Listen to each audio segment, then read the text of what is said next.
مشرق وسطی اس وقت کراس روڈز پر کھڑا اپنے مستقبل کے فیصلے کا منتظر ہے۔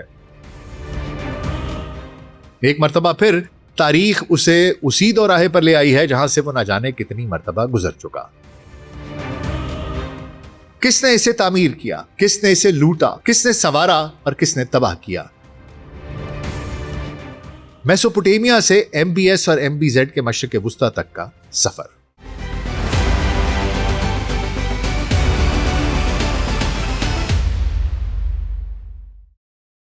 Global search podcast doctor Nasir Baig کے ساتھ آپ کی خدمت میں حاضر ہیں۔ جی السلام علیکم۔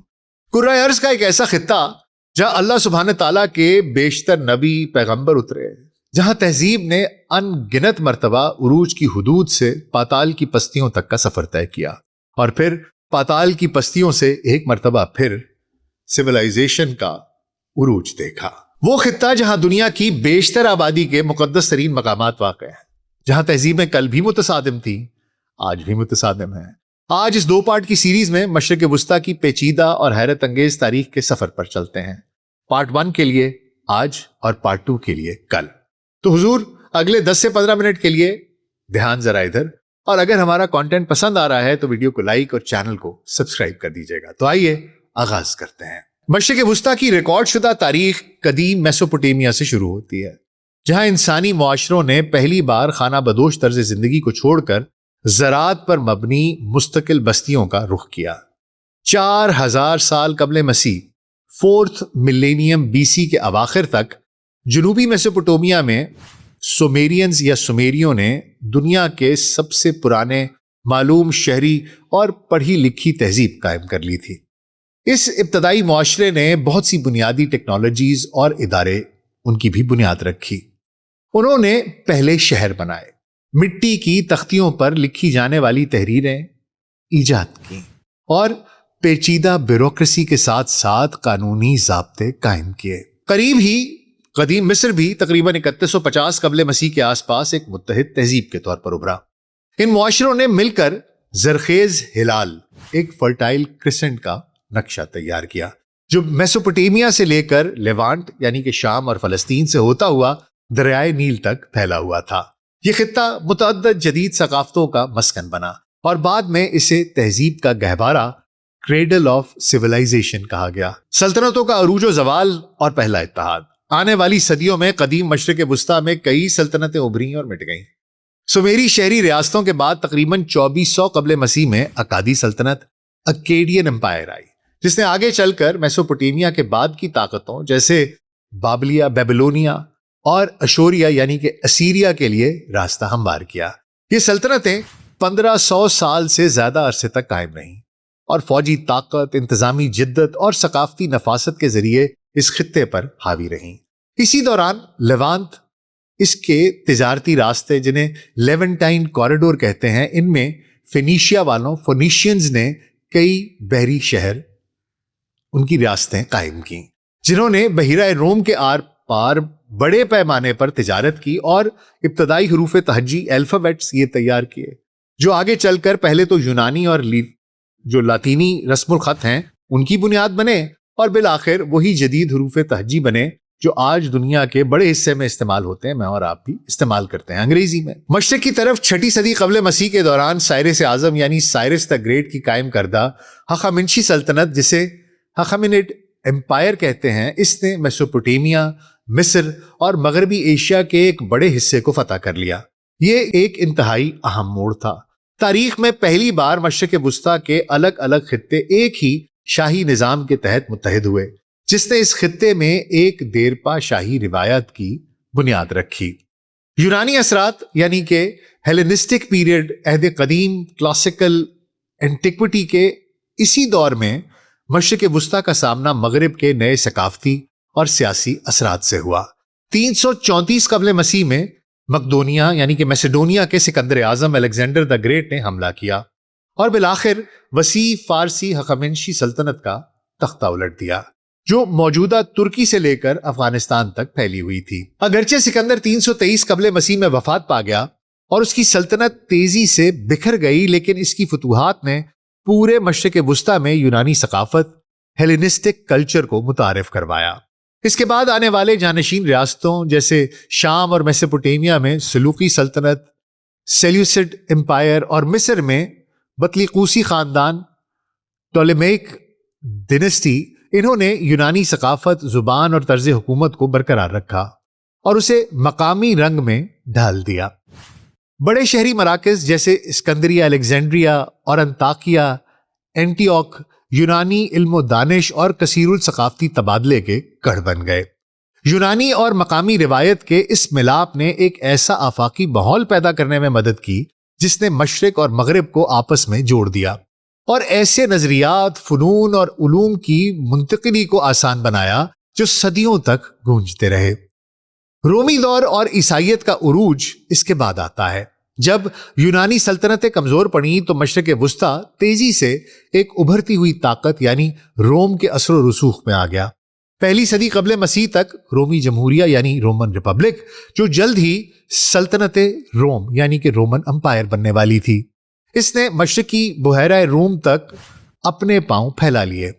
رومی افواج نے بتدریج اس خطے کے بڑے حصے پر قبضہ کر لیا، بشمول ایشیا مائنر جو کہ موجودہ ترکی ہے، لیوانت جو کہ فلسطین اور جارڈن کا علاقہ ہے اور شام کا علاقہ ہے، اور مصر، اور انہیں ایک وسیع شاہی نظام کے خوشحال صوبوں میں تبدیل کر دیا۔ پیکس رومانا جو تقریباً 2 صدیوں پر محیط تھا، نسبتاً امن کا دور تھا، اپنے ساتھ معاشی یکجہتی، بنیادی ڈھانچے یعنی انفراسٹرکچر کی ترقی اور انتظامی ہم آہنگی لے کر آیا۔ اسی رومی دور کے دوران دنیا کی تاریخ کی سب سے اہم مذہبی پیش رفتوں میں سے ایک کا آغاز ہوا، یعنی عیسائیت کا ظہور۔ پہلی صدی عیسوی میں رومی یہودیہ، جوڈیا میں یہودیت کے اندر ایک اصلاحی تحریک کے طور پر شروع ہونے والی عیسائیت ابتدائی ظلم و ستم کے باوجود پوری سلطنت میں تیزی سے پھیل گئی۔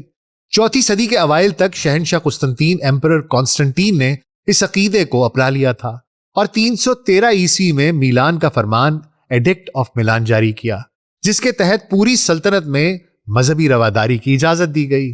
330 عیسوی میں اس نے قسطنطنیہ کانسٹینٹینوپل کو ایک نئے شاہی دارالحکومت کے طور پر آباد کیا، اور صدی کے آخر تک عیسائیت رومی سلطنت کا سرکاری مذہب بن چکی تھی، جس نے پرانے مشرکانہ عقائد پیگنزم کی جگہ لے لی اور مشرق وسطیٰ کے ثقافتی اور روحانی منظرنامے کو یکسر بدل کر رکھ دیا۔ رومی دنیا کا ایک عیسائی سلطنت میں تبدیل ہونا یورپی اور مشرق وسطیٰ دونوں کی تاریخ کے لیے ایک اہم موڑ تھا۔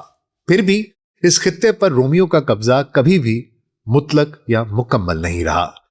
3 سے 7ویں صدی عیسوی تک سلطنت کے مشرقی صوبے، جن کا انتظام اب قسطنطنیہ سے چلایا جاتا تھا اور جنہیں بازنطینی سلطنت بیزنٹائن امپائر کے نام سے جانا جاتا تھا، ایک نئی فارسی ریاست یعنی ساسانی سلطنت سسینین امپائر کے ساتھ لگاتار جنگوں میں الجھے رہے۔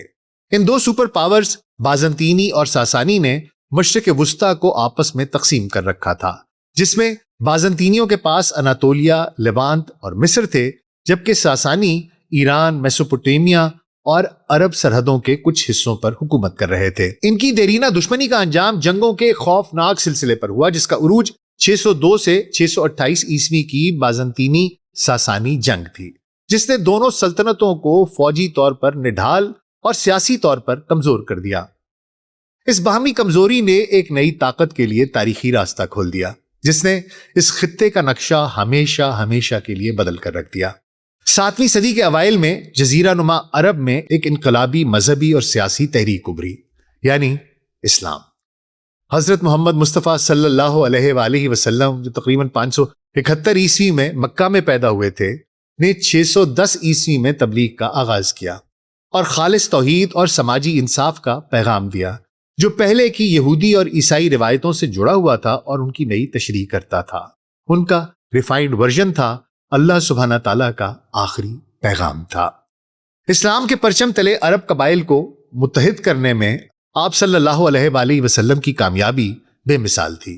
632 عیسوی میں حضرت محمد مصطفیٰ صلی اللہ علیہ وآلہ وسلم کی وفات کے بعد آپ کے جانشینوں یعنی خلفائے راشدین نے حیرت انگیز طور پر تیز رفتار اور کامیاب فتوحات کا ایک سلسلہ شروع کیا اور بازنطینی اور ساسانی سلطنتوں کے زوال سے پیدا ہونے والے طاقت کے خلا کو پر کر دیا۔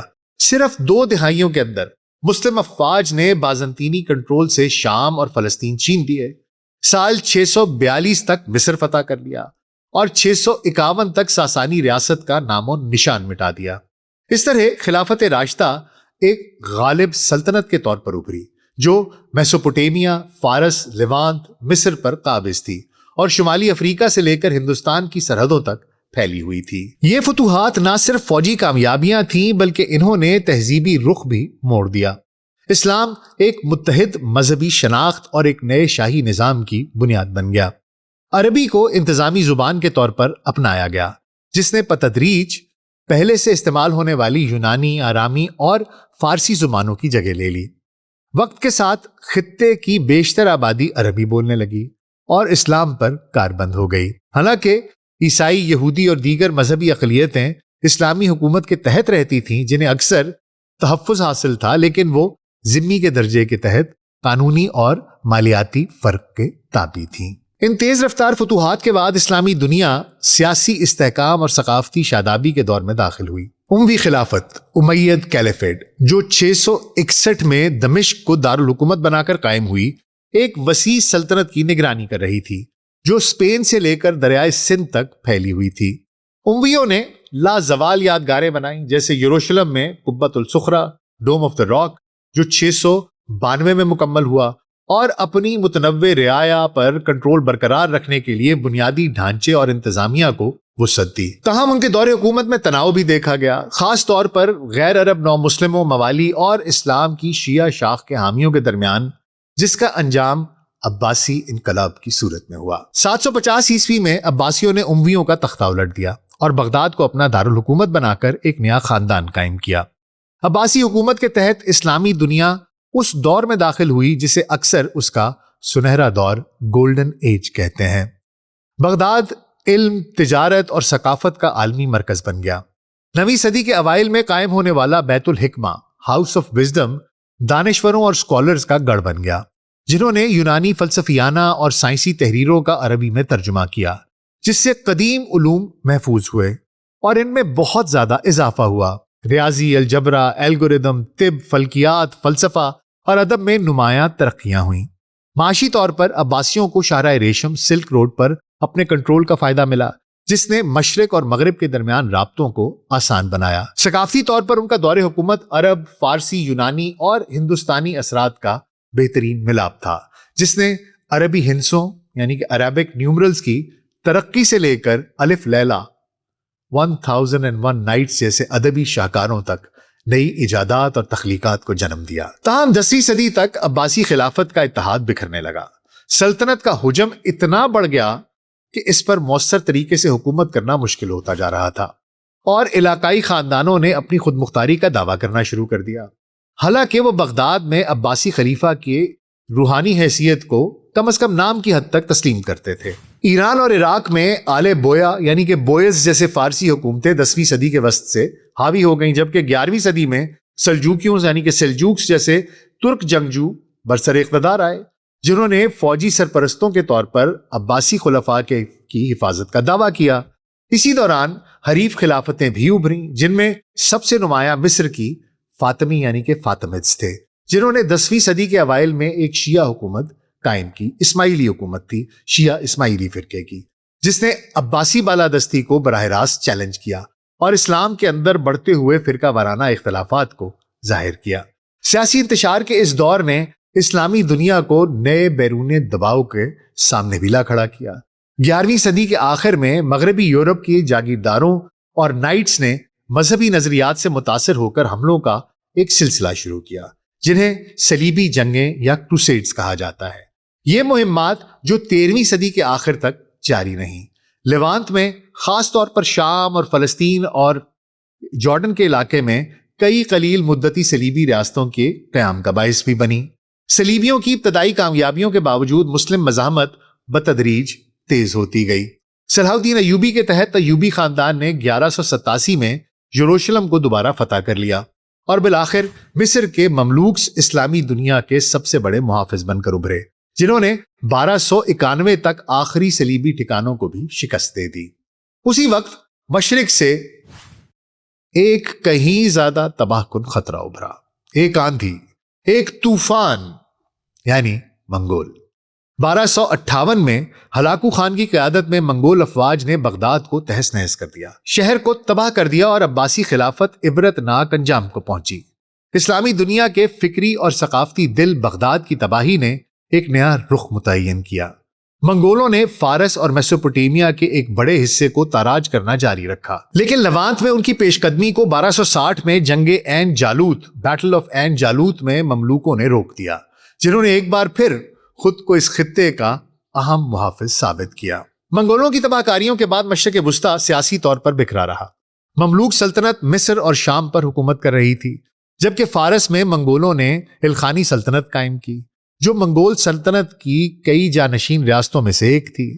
اناطولیہ میں کسی زمانے میں طاقتور رہنے والی سلجوق سلطنت کا خاتمہ ہو چکا تھا، جس کی جگہ چھوٹی ترک اماراتوں کا ایک مجموعہ بن گیا تھا، جنہیں بیلکس کہا جاتا تھا۔ ان میں سے ایک امارت آگے چل کر سب سے نمایاں ہونے والی تھی اور خطے میں ایک نیا شاہی نظام قائم کرنے والی تھی، یعنی سلطنت عثمانیہ آٹومن امپائر، جسے تقریباً 1300 عیسوی کے آس پاس ترک سردار عثمان نے قائم کیا۔ عثمانیوں نے ایک چھوٹی سرحدی ریاست سے شروعات کی، لیکن 14ویں اور 15ویں صدی کے دوران مسلسل پھیلتے چلے گئے۔ 1453 میں سلطان محمد فاتح کے تحت عثمانیوں نے طویل عرصے سے زوال پذیر بازنطینی سلطنت کے دارالحکومت قسطنطنیہ پر قبضہ کر لیا اور اس کا نام استنبول رکھ دیا۔ یہ فتح نہ صرف مشرق میں عیسائی رومی سلطنت کا علامتی خاتمہ تھی، بلکہ اس نے عثمانیوں کو اسلامی دنیا کی سب سے بڑی طاقت کے طور پر بھی قائم کر دیا۔ اگلے چند دہائیوں میں انہوں نے دیگر ترک اور اسلامی ریاستوں کو اپنے اندر ضم کر لیا، اور 1516-17 میں سلطان سلیم اول نے مملوکوں کو شکست دے کر مصر، شام اور مکہ و مدینہ کے مقدس شہروں کو عثمانی کنٹرول میں لے لیا۔ 16ویں صدی کے وسط تک سلیمان ذیشان سلیمان دی میگنیفیسنٹ کے دور حکومت میں عثمانی سلطنت اپنے عروج پر پہنچ چکی تھی۔ یہ پورے اناطولیہ، عراق، لیوانت، جزیرہ نما عرب اور شمالی افریقہ سمیت بیشتر عرب دنیا کے ساتھ ساتھ جنوب مشرقی یورپ کے ایک بڑے حصے پر قابض تھی۔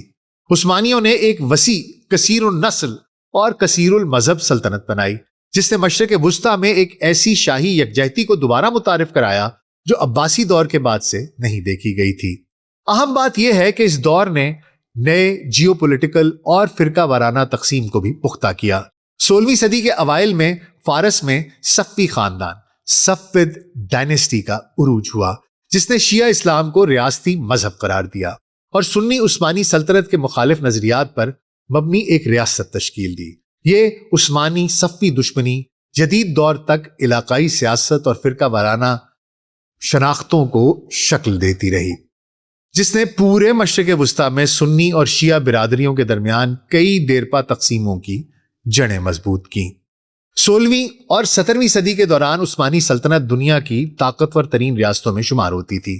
یہ مشرق اور مغرب کے درمیان اہم تجارتی راستوں پر قابض تھی، بشمول شاہراہ ریشم اور بحیرہ احمر، اس کے بحری راستے، اور استنبول، قاہرہ، دمشق اور بغداد جیسے بڑے شہر تجارت، علم اور ثقافت کے مراکز کے طور پر پھلے پھولے۔ عثمانی انتظامیہ نے ملت سسٹم کا استعمال کیا، جس نے مختلف برادریوں، مسلمانوں، عیسائیوں، یہودیوں اور دیگر کو ایک حد تک مذہبی خود مختاری دی، جبکہ سلطان خلیفہ کا لقب بھی رکھتا تھا، جو سنی مسلم دنیا کی روحانی قیادت کا دعویٰ تھا۔ تاہم 17ویں صدی کے آخر اور 18ویں صدی میں سلطنت کو نسبتاً زوال کا سامنا کرنا پڑا۔ اندرونی طور پر یہ کرپشن، معاشی جمود اور بیوروکریسی کی نااہلی سے نبرد آزما رہی۔ بیرونی طور پر یورپی طاقتوں، خاص طور پر آسٹریا، روس اور بعد میں برطانیہ اور فرانس نے عثمانی علاقوں اور اثر و رسوخ کو کم کرنا شروع کر دیا۔ تیزی سے جدید ہوتے ہوئے یورپی ممالک کے مقابلے میں اس سلطنت کو پسماندہ دیکھا جانے لگا اور اسے یورپ کا مرد بیمار، سک مین آف یورپ کا نام ملا۔ اس کے جواب میں 19ویں صدی میں اصلاحات کا ایک سلسلہ شروع کیا گیا، جسے تنظیمات کہا گیا۔ ان اصلاحات کا مقصد عثمانی فوج، سول انتظامیہ اور معاشرے کو یورپی طرز پر جدید بنانا تھا۔ اگرچہ کچھ کامیابیاں حاصل ہوئیں، جیسے قانونی اصلاحات جنہوں نے بنیادی ڈھانچے کو بہتر بنایا، لیکن یہ اصلاحات یکساں نہیں تھیں اور سلطنت کے اسٹریٹجک زوال کو روکنے میں ناکام رہیں۔ اسی دوران مشرق وسطیٰ میں یورپی سامراجی عزائم تیز ہو گئے۔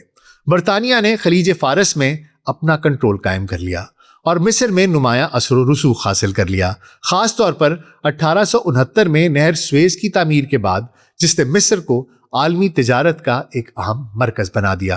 مشرق وسطیٰ میں فارس، موجودہ ایران، رسمی طور پر تو آزاد رہا، لیکن روس اور برطانیہ دونوں کی طرف سے بڑھتے ہوئے دباؤ میں آ گیا۔ 1908 میں ملک میں تیل کی دریافت سے ایک نیا موڑ آیا، جس نے پیٹرولیم کے دور کا آغاز کیا اور مغربی مفادات کو مزید اپنی طرف راغب کیا۔ 20ویں صدی کے اوائل تک تیل کی تلاش کی وجہ سے جزیرہ نما عرب بھی اسٹریٹجیکلی بہت اہم ہو چکا تھا، جس نے وسیع تر مشرق وسطیٰ کو حیاتیاتی، معاشی اور جیو پولیٹیکل اہمیت کا خطہ بنا دیا تھا۔ عثمانی سلطنت کا حتمی خاتمہ پہلی جنگ عظیم کے ساتھ ہوا۔ 1908 میں ایک اصلاح پسند قوم پرست گروپ نے، جسے ینگ ٹرکس کہا جاتا تھا، اقتدار پر قبضہ کر لیا اور سلطنت کو جرمنی اور آسٹریا ہنگری کے ساتھ اتحاد میں لے گئے۔ یہ جنگ تباہ کن ثابت ہوئی۔ عثمانیوں نے متعدد محاذوں پر جنگ لڑی، روس، اناطولیہ کے خلاف اور عرب میسوپوٹیمیا اور فلسطین میں برطانوی قیادت میں کام کرنے والی افواج کے خلاف، اور انہی اکثر محاذوں پر انہیں شکست کا سامنا کرنا پڑا۔ اس تنازع کے دوران عرب رہنماؤں، خاص طور پر مکہ کے شریف حسین ابن علی نے برطانیہ کے ساتھ مذاکرات کیے اور 1916 میں عثمانیوں کے خلاف بغاوت شروع کرنے کے بدلے جنگ کے بعد ایک آزاد عرب بادشاہت کے لیے تعاون کا وعدہ کیا گیا۔ اس نے عثمانیوں کے ساتھ غداری کی۔ اسے کہا گیا کہ تم ہو جو اس خطے کے بادشاہ بننے کے حقدار ہو۔ اس نے لارنس آف عربیہ کے ساتھ مل کر ایک جال بنا، عثمانیوں کے خلاف بغاوت کی، جس کی وجہ سے سلطنت عثمانیہ کا اختتام ہوا۔ تاہم یہ الگ بات ہے کہ یہ جو وعدے اس کے ساتھ کیے گئے تھے کہ تمہیں بادشاہت دی جائے گی، دوسرے خفیہ معاہدوں سے متصادم ہو گئے۔